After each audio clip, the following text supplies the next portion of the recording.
And I wasn't sure what approach to take, so I did what they do in my profession. I did my research and I prepared an outline.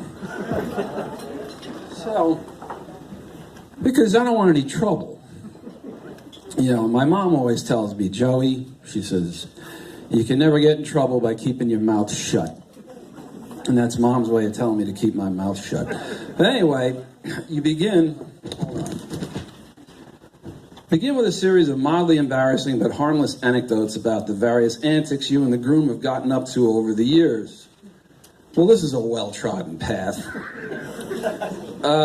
They had some examples. I got on the internet at 2:30 this morning and looked up wedding toasts. That's the extent of my research. So you can go to college hijinks.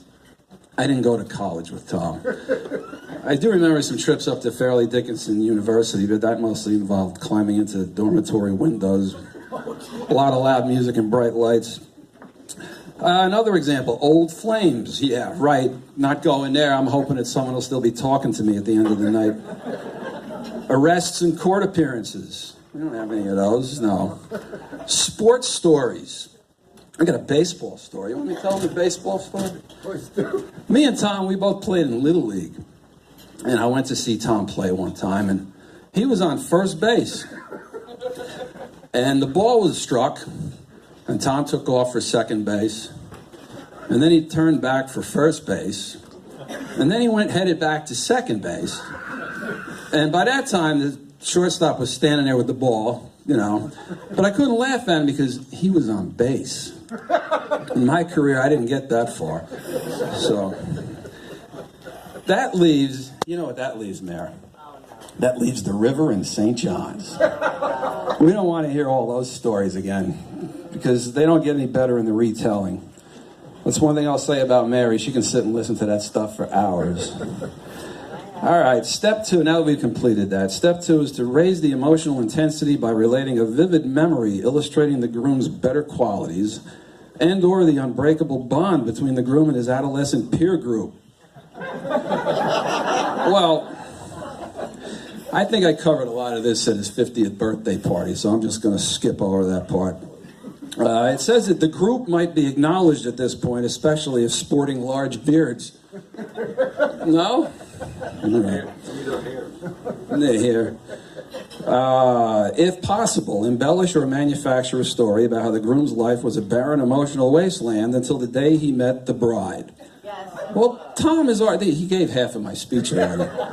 So, I think we can stipulate to that.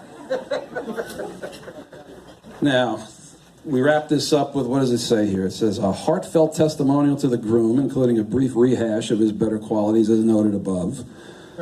Tom, you're always there for me. And I'll always be there for you. Okay, we got that done. A sincere gesture of appreciation and regard for the bride, Mary, Alice. Congratulations, good luck, and the bar is open. Now, that should get you through safely, okay?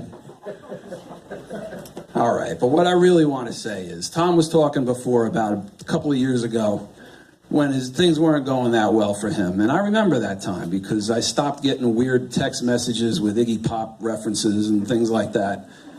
And I wasn't hearing from the guy for many years. And then I noticed I started getting the stuff again, the weird stuff. And then somebody comes up to me and says, you know, he's going with Mary. And I said, who? And I got the whole story, the whole lowdown, this long, torturous path through, you know, many, many years to find each other here. And it's wonderful, you know? So, well, what I really want to say about Mary, though, there's two things. You can't put anything over on her, okay? And she'll put up with anything. So I really want to say, for everybody in this room and with everybody in this room, because we're all distressingly happy about this, you know. I just want to wish good luck and all the luck in the world to the best two of the best people I know. Thank you.